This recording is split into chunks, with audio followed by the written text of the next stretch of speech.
in 3, 2, 1.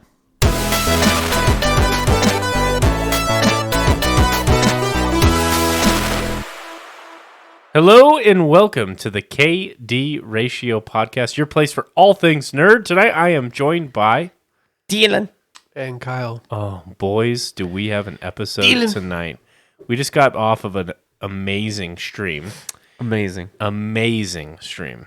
Amazing. And check us out on YouTube because we stream there every Tuesday at 7 p.m.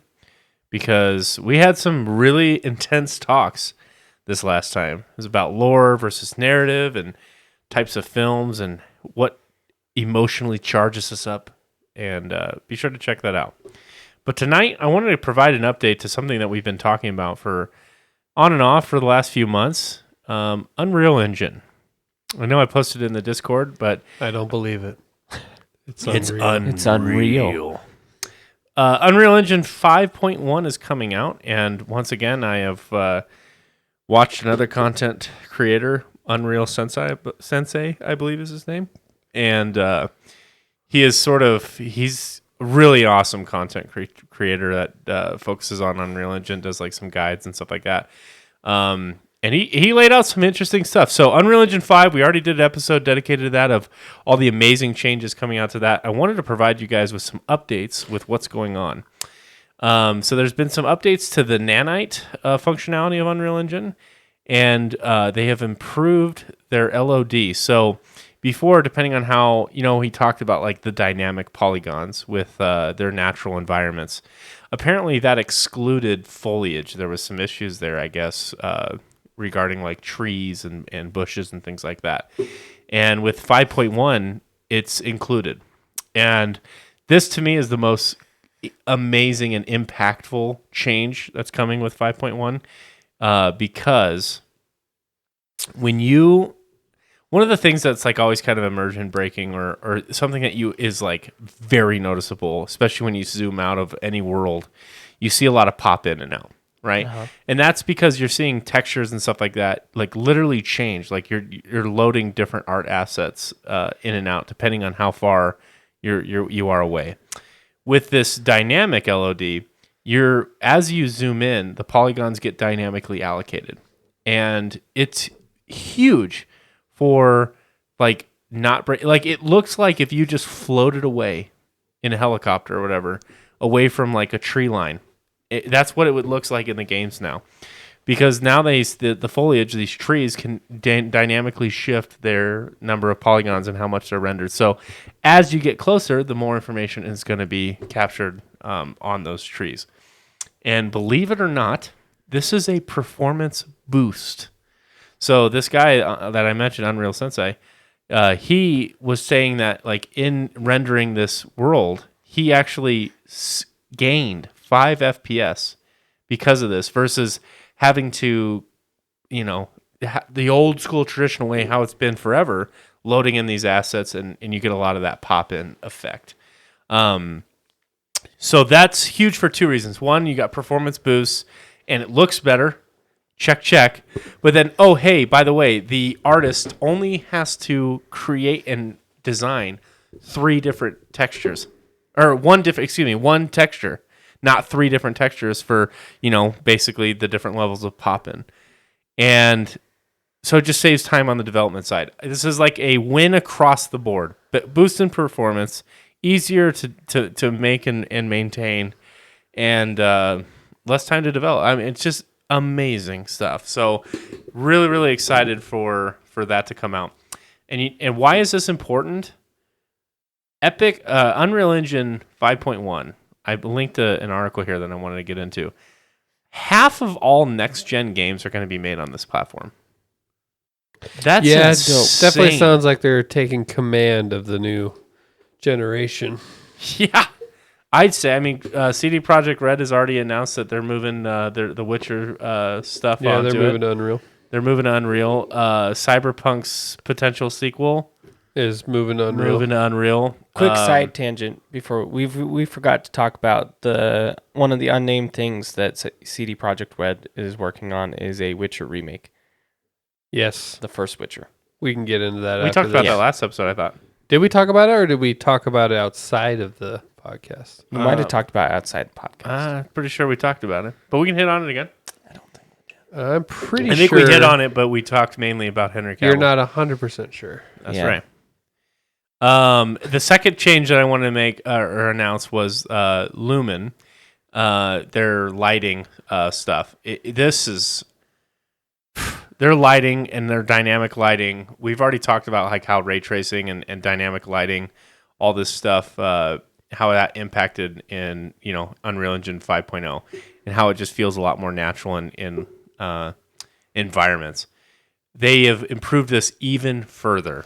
And one of the issues, I guess, was with translucent items, such as like windows or glass items and stuff like that.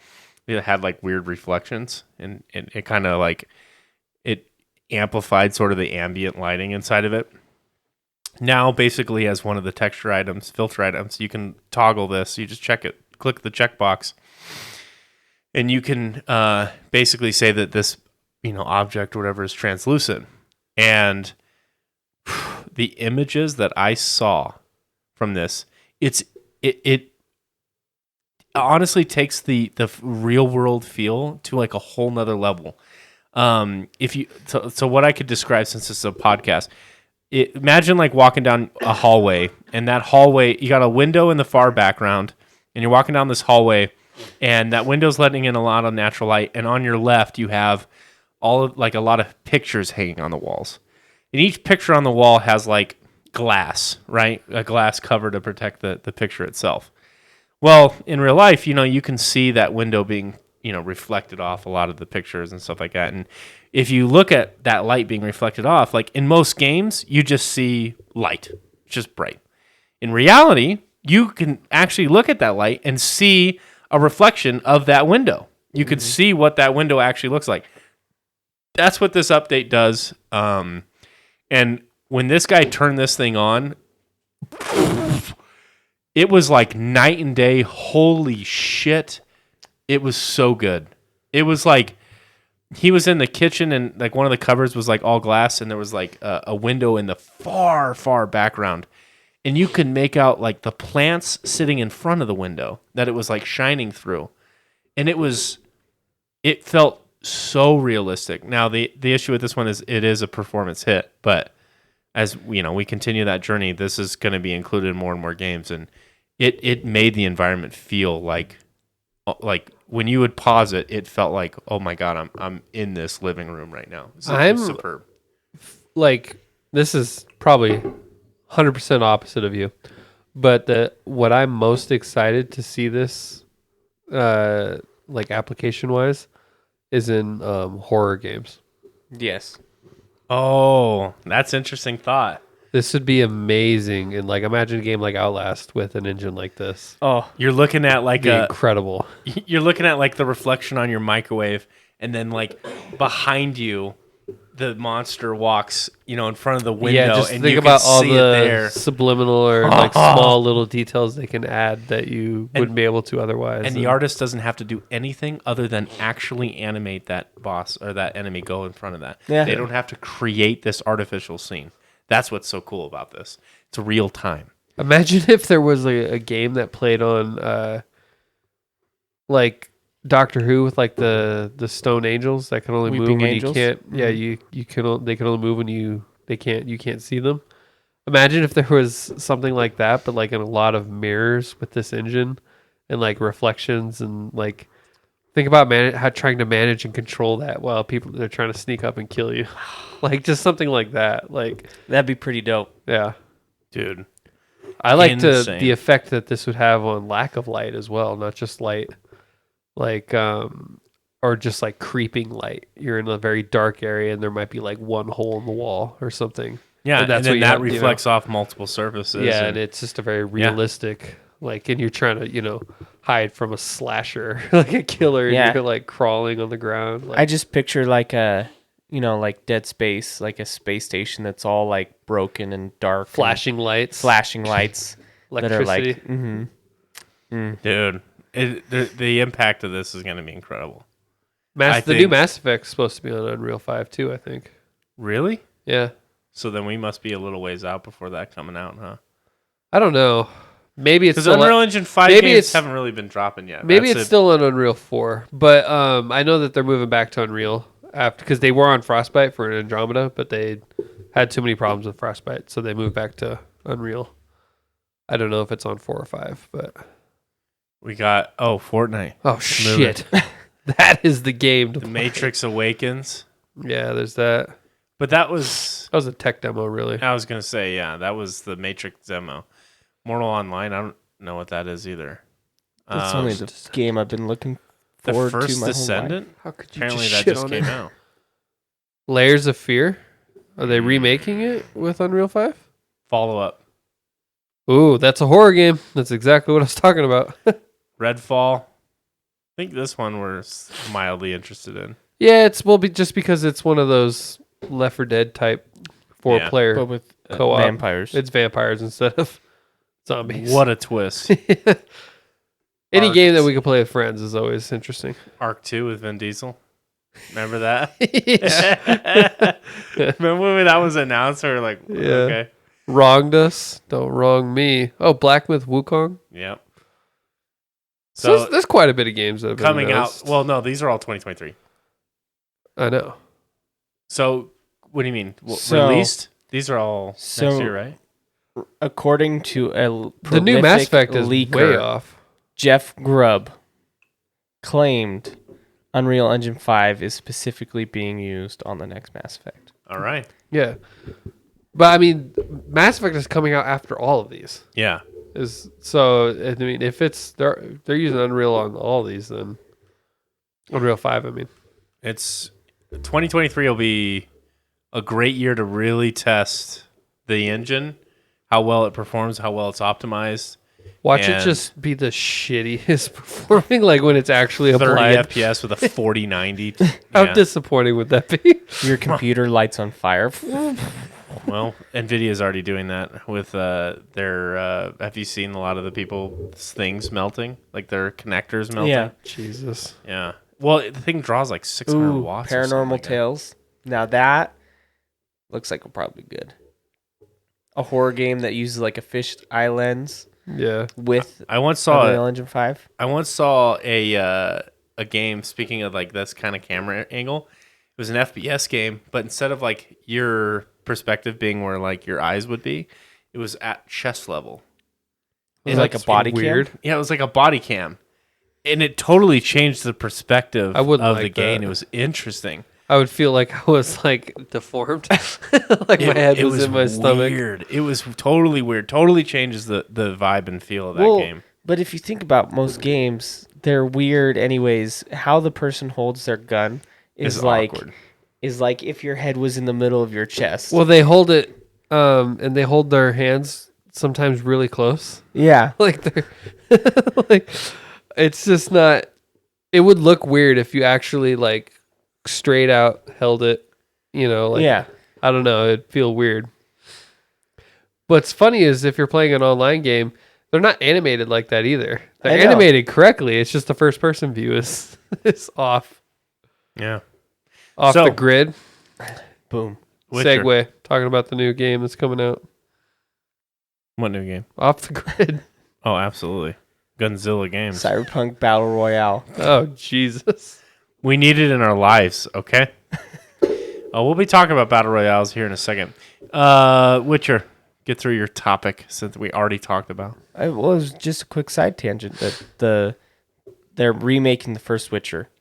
Remaking, and a lot of people are like, they better not have the love cards on it. Like, there's a huge thing about how that's disrespectful. Really? I guess, yeah, because there was a lot more like love options and like romance options, not necessarily love, but like sex options in the first Witcher. Oh, and you would collect cards? And you collect cards that depict like scenes with each. So you like go out there, you got to collect them all, you know, and like they want them to desperately get rid of that. Oh, come because they're saying on. that that's What's so bad about that? Misogynistic. it's not good. Okay. It's not good. Well, make the challenge, like put a guy in there and make the challenge that if you want to get that achievement, you have to sleep with a guy too. And it's not misogynistic. Geralt has to sleep with a guy. Vesemir. You have to romance him. I could see Dandelion. I Yeah. could see that happening. Oh, that would be. So, do you think they're like remaking the voice lines and everything? I think so. I hope. Well, the only reason I hope they do is because Triss was a different voice actress. Hmm. They didn't get her until Witcher 2. It used to be someone else, and she was not as good. Well, they'll just do what Last of Us does. We reanimated everything from scratch. No, you didn't. They just ripped them off. Okay. I think it's going to be much more than like a remaster. I mean, they announced it's a full remake. I hope that they redo the voice lines with the Witcher 3 actors. Geralt. And all This them. is their Yeah. chance to correct the wrong that was Cyberpunk. So I imagine if they put out some cheap, Well, new face on The It's Witcher. not even them, right? It's some other developer. I think it's produced by them, but they're not the developers. Interesting. They made that much money from Cyberpunk that now they're the producer. Have they ever produced a game? This will be the first time they ever produce a game? They produce their own games. Yeah, I mean, but- they keep all their stuff in house. They haven't been Right. so far. They make enough money even during all this negative publicity. They made so much money I that they know. still don't have to. It's crazy. And ever since like 6 months ago, they're like a lot of what Cyberpunk did has almost been kind of forgotten, which I don't agree with, like forgetting about it. I'm weird. I go back and forth. I love the game, but I also don't want to reward bad behavior. You know what I mean? And Well- it's hard when they've made a shit ton of money. I just hope that they don't run into these problems on their next release. Yeah, and I don't. That's the thing. Like, it's gonna And that's me you saying get- that as a fan. you get one. This is what I think we've all agreed on. You get one pass, right? Especially with the studio that's had a history of doing really, really well. Bangers. And Cyberpunk was epic, the epic of epic fuck ups, no doubt about it. But I think they have a real opportunity here. They've corrected a lot of the wrongs in Cyberpunk. I wouldn't say all, and who knows what ultimately comes from that IP. But I don't think they're gonna just sit there and like slap a new face on Witcher and be like, oh, remaster, like kind of like these other companies do. I think they're gonna be like, it's gonna be something that's really, really high quality because it'll be their first real game, quote unquote, since Cyberpunk. Now there is that other project in the mix, right? That they've sort of hinted at, which A I new think Witcher will probably sequel. Oh, is it a new Witcher sequel? Yeah. Or I Try- thought it was a Cyberpunk. Well, they've also said they're not abandoning the Cyberpunk IP. Right. They're going to develop another game for that as well. It's going to be under Unreal. So Phantom Liberty is the last thing, the very last project that they're doing with Red Engine, Yeah. which has notoriously given them a lot of problems. I was watching this video the other day, and it blew me away. Lord of the Rings, the original video game, the one that you and I played. Yeah. Do you know what game engine that was built on?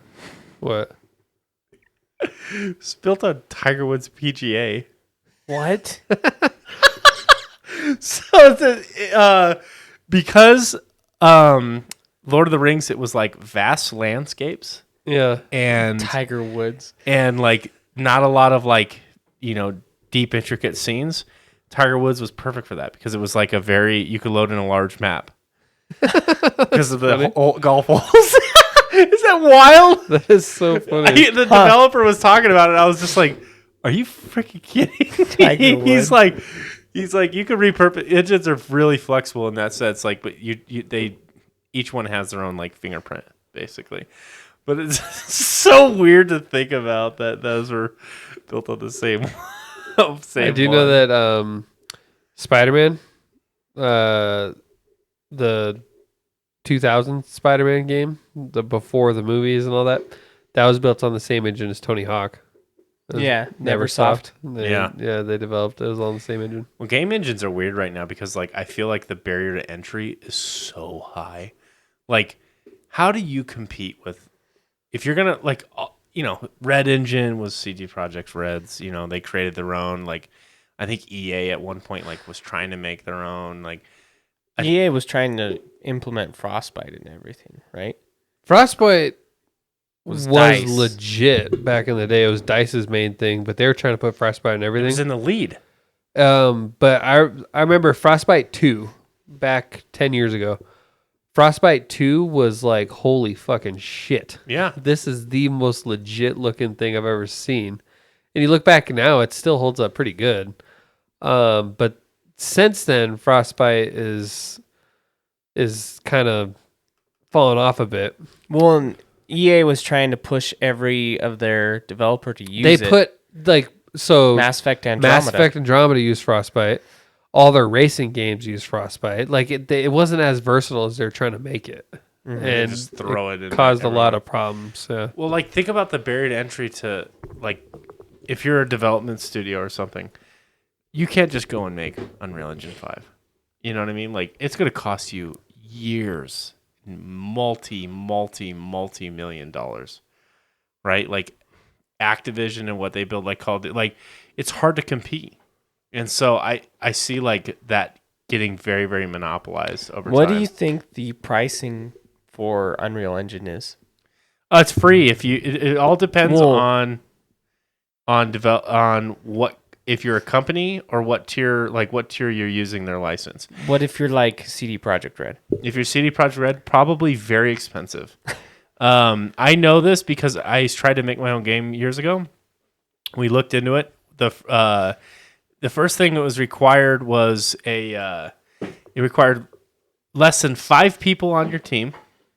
I think less than 5 developers or less than like $1 million in revenue or something like that. And For it to be free. for it to be free, there was like I think that was the rules or it was loosely like that. But then like it probably scales. So they're going to clip a percent of any revenue built on that. Which I don't know if that includes like microtransactions in perpetuity or what or how that agreement works or if you just like pay a heavy upfront licensing fee. Huh. But it's probably I would say probably in the tens of millions for like if CD Projekt Red, let's say like their next Cyberpunk project, I think all in all it's probably going to cost them like at least 10 million. That would be my guess. It's not cheap. Small price to pay for the potential money you can make on these things. So. Well, think about if you're a game developer, you could focus on making the game. You don't have to fart around with an Takes all engine. that work away from you. Yeah. yeah.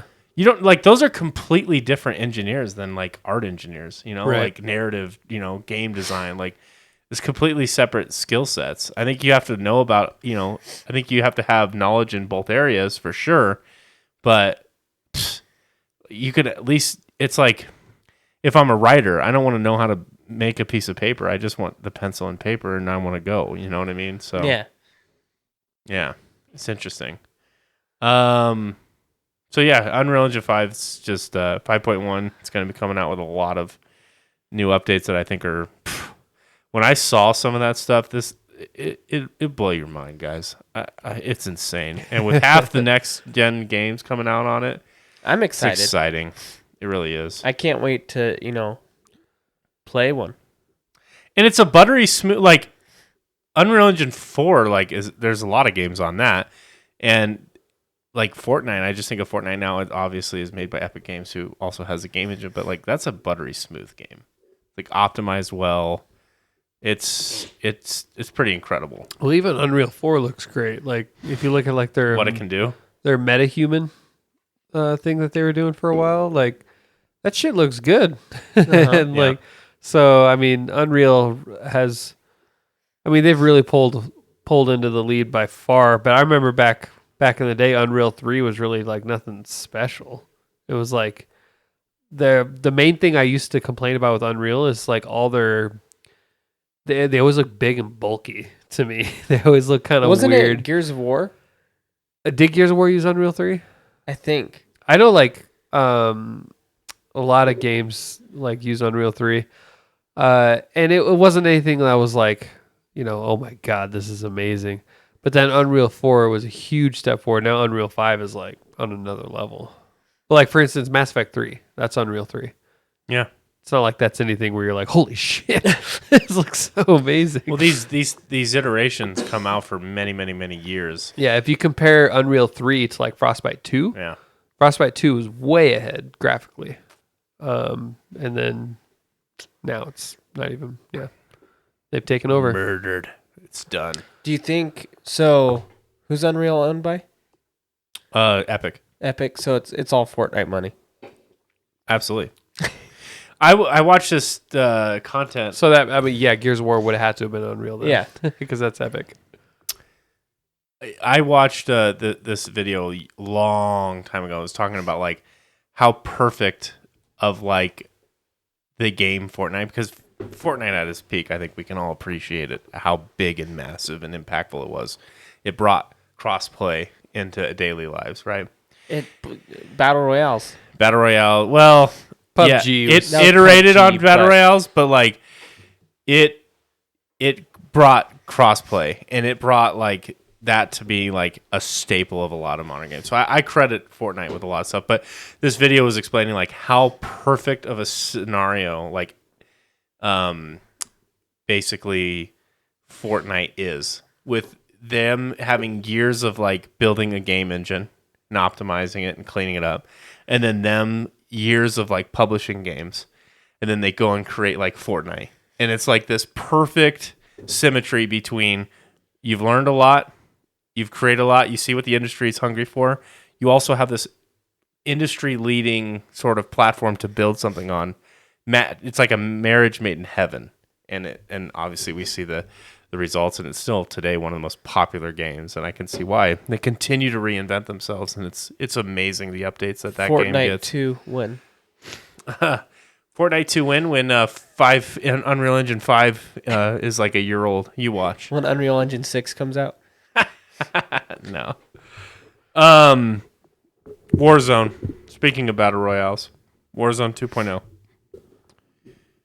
Put on your depressed caps here, guys. It's about to get real. Kyle, have you played it at all? No. Dylan, have you played it at all? No. William, have you played? Yes, I have. Okay. What about you, William? Have you played it? I have. Yes. Here's Doesn't my sound good. Here's my take on it. Oh, no. I've experienced a lot of crashes, but I'm going to take that out of the equation. I have not been enjoying this game. Oh, no. And I was really, really upset because I like the map. I'm okay with the map. The map is very dense in terms of points of interest, a lot of buildings, a lot of structure. The time to kill, the TTK, is terrible. It's almost like multiplayer. Fast or slow? So fast. Like in Warzone 1, you could react. You get hit, you could react. You could dip back behind cover. You had time. You don't have time in this game. You just get beamed.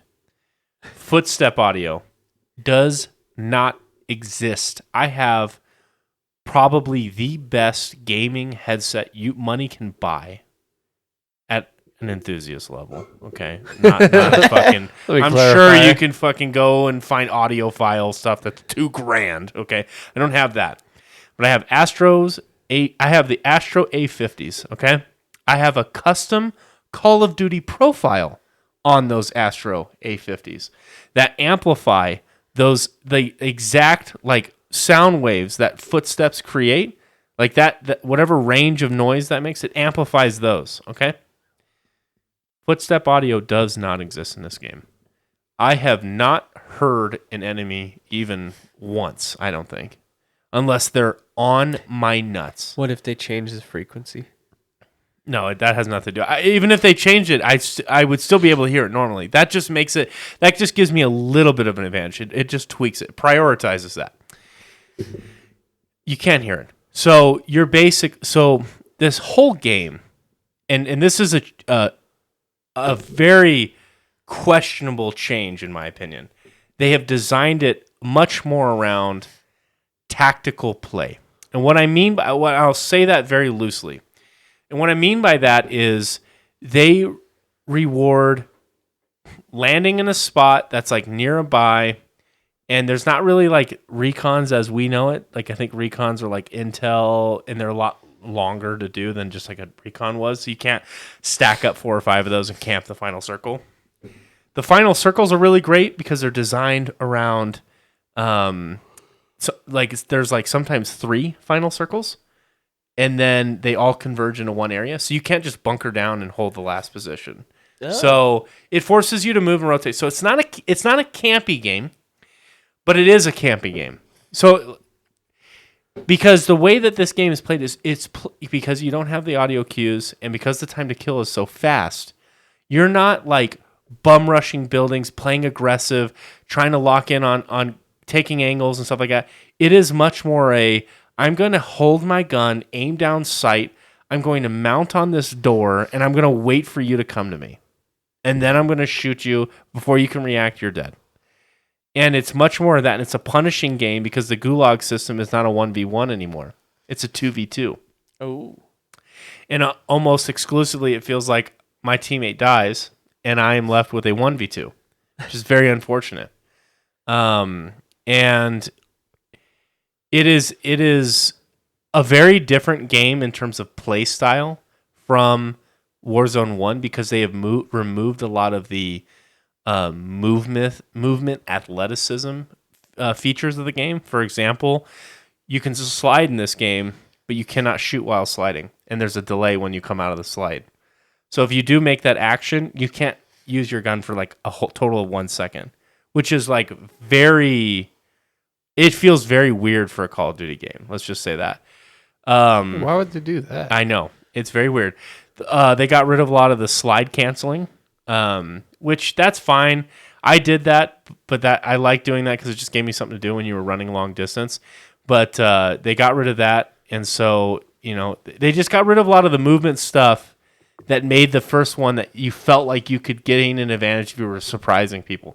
You can't do that now. Guys bunker down in buildings. They set up like portable radars and stuff like that, and they set up these bomb drones. Like they get established in a place, and I'm not saying that they're just sitting there camping because you do have to rotate in this game, but it's just very unforgiving when you're rotating in and you get beamed down by 1 or 2 guys and you die almost instantaneously without being able to react, and you can't hear them. So you have no advantage over them in terms of like a fight. You're just like you get surprised so much. And I have spent, I would say maybe 10 hours inside this game mode, and I'm just not having that much fun. So And I'm sad. what if they took those 2 things, time to kill and the footstep audio, and they fixed them? I would really like the game a lot more. The footstep audio to me, and I don't think like it's a bug. I don't think like I think it's a design feature. Before, like you could hear guys like 20, 30 feet away. Like you're like, wait a minute, I hear something, like, and you had time to react. Now guys just walk up on you. Like I had a buddy at a buy station, and he had a guy literally like climbing a ladder right next to him, and like is full on tack sprinting right next to him, and he didn't hear him. And I don't think, like I said, I don't think it's a bug. I think it's a design feature that they want to make the game slower, right? And so I just feel like if they changed that and they made the time to kill 50% longer, 25% longer, like substantially longer, I would really like it a lot more than what I do right now. And Apparently the footsteps, there's a lot of fixes right now online and showing you how to fix the footsteps. Because you're not alone on that complaint. But what you can't fix is the time to kill. People are saying right now that's the biggest complaint. And people are saying it's taking the skill out of close quarters combat. It does. It's all based on luck. Really. Peeker's advantage. But if you were looking and aimed down your sight before I was, you're going to win that gunfight. that is something that they can change fairly easily. They could patch that easily. So, yeah, they just nerf every gun and like how much damage it does, or allow for another armor plate. I don't know. Or I think, rather than nerf all the guns, just allow for, bigger health 8 pools. plates instead of 4. I don't know what it still is, but 3.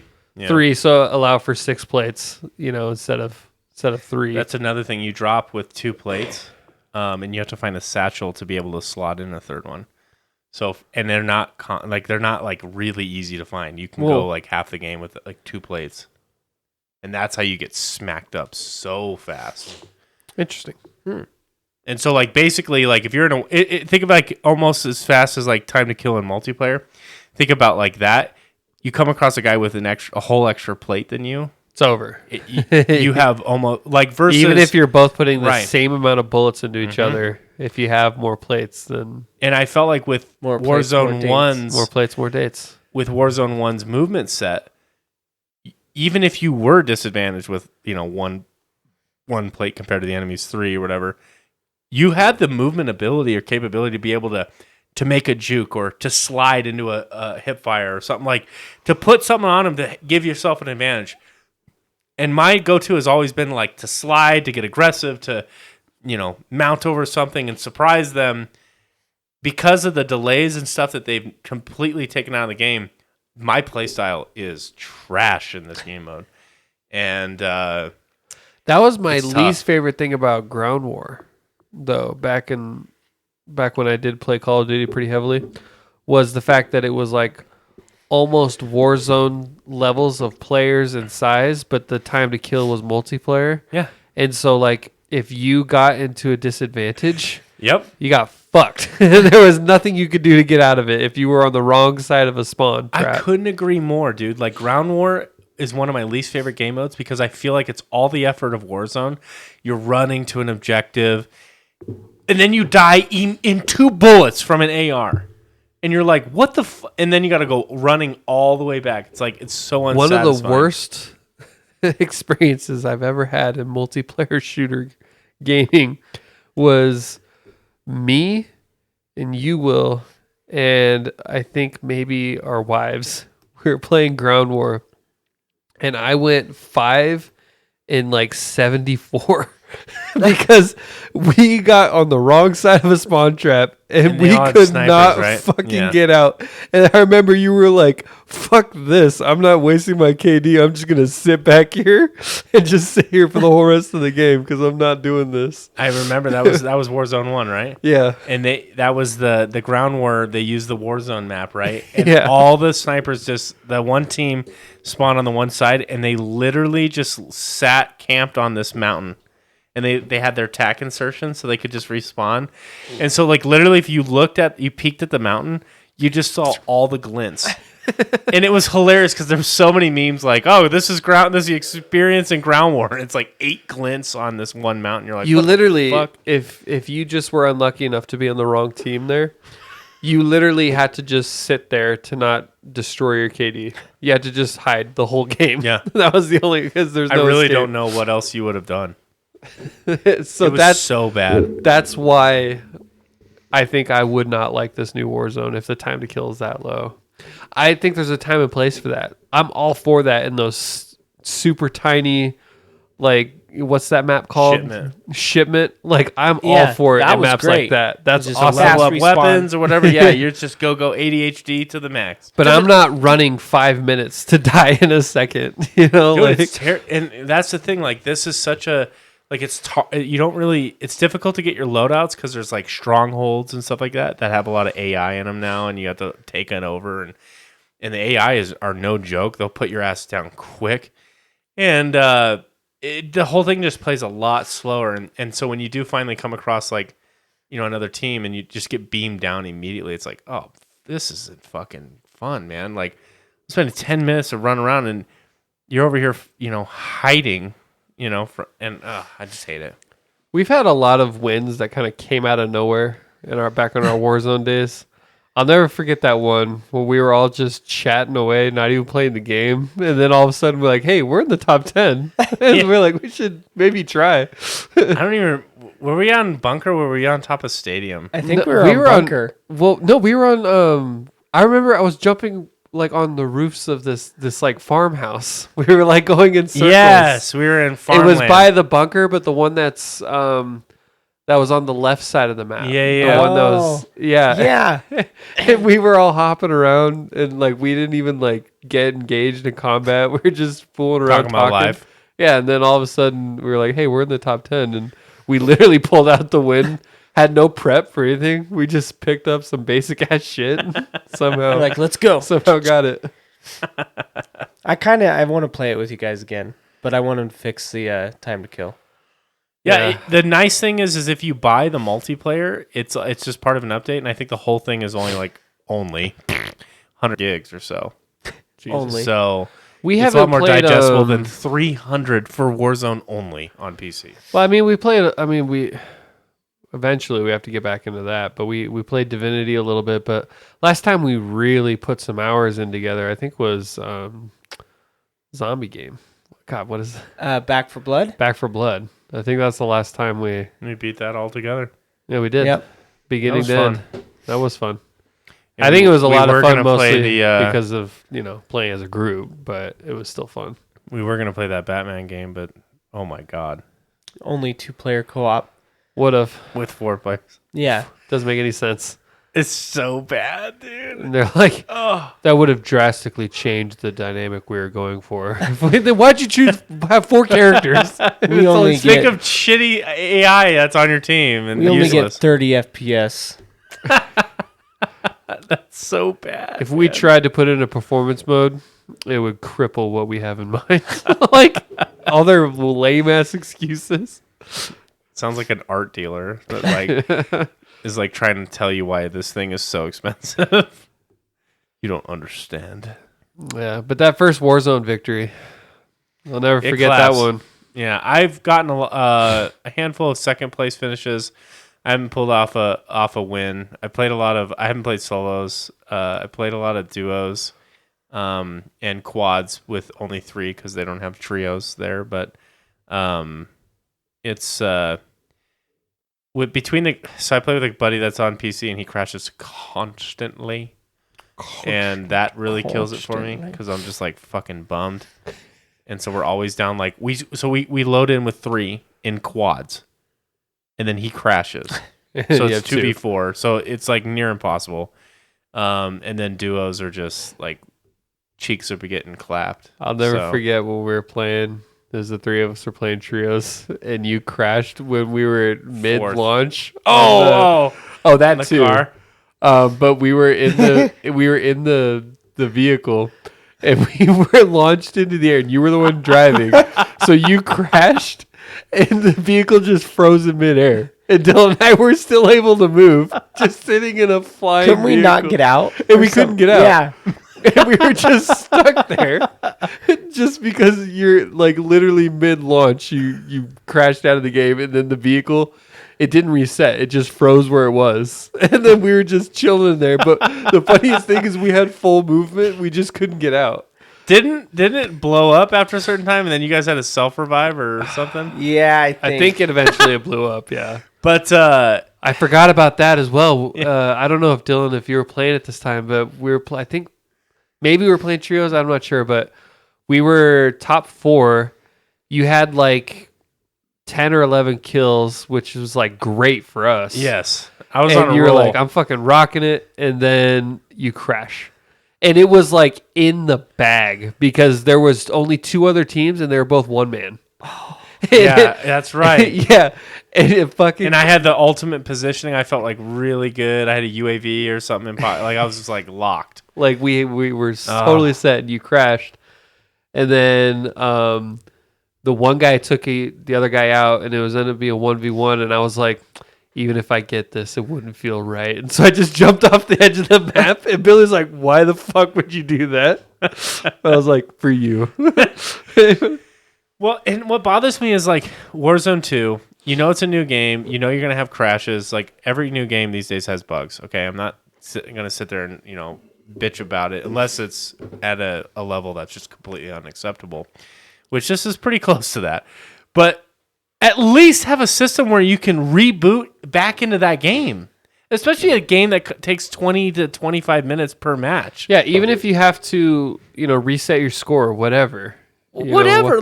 If you have teammates that are alive or just freeze your character, Apex Legends does this. You have a window where you can reconnect if you crash or whatever. Why do you not have that in 2022? Huh. A system where, hey, you've got 2 minutes to get back in if something happens. And then, or we're going to, delete your character. Forever. We're erasing this game from your hard drive. But like, how do you not have a system like? It blows my mind that you don't have like a recovery system, especially for a game that's co-op, multiplayer, like, and takes that long per. It's just crazy to me. Yeah. So, I don't know. Yeah, you'd think they would. That would help out. It's been a huge bummer for me, and I just wish. I really just wish that it had the feels of the first Warzone. But I think it's funny. I would have thought I would have said this, but I think I'm having more fun with the multiplayer aspect than the Warzone. Really? Which is crazy to think about. You expect the time to kill to be low. You expect it's a a lot Call of of those Duty. things. It is what you get out of a Call of Duty experience. There is no doubt from that. So, I haven't anyway. played multiplayer or Warzone. I played through the campaign and it's like, it's pretty good. And then I stopped. Pretty good campaign right there. Pretty good. Good old Do you TF imagine- 1 for 1. Do you see yourself get? Well, I guess Warzone's free, so you don't have to buy it. I might buy the campaign Yeah. soon because I also like the story. Mm-hmm. I was interested in Modern Warfare, the remake. Yeah, you always played, in Warzone, you always played as Alex. Yeah, The one-legged dude. one-legged Well, prosthesis. Billy was generic, man. Never updated. I never his. changed any of my operators. I was constantly changing my operator. I would have only done the rose skin from the first game because that statistically so they think gave you an advantage because it was an all black like latex leather chick that I think maybe had a smaller hitbox or something. And Easier to hide in the shadows. dude, you couldn't see her at all. If it was, and that's something that was so bad in that first game. It was so bad. And it was a pay to win. Yeah, it was basically. Basically, that made it pay to If win. you didn't buy that one battle pass, you couldn't be competitive. No. Dylan, where can people find us? They can find us on Instagram, Twitter, YouTube, where we stream every Tuesday at 7 sharp Pacific time. Sharp. As well as any podcast listening platform, such as where you're listening to us now. Please give us a shout out, give us a like, subscribe, let us know what you think. That's right, baby. And remember, the good KD, you get the dub. Bye, Bye, guys. guys.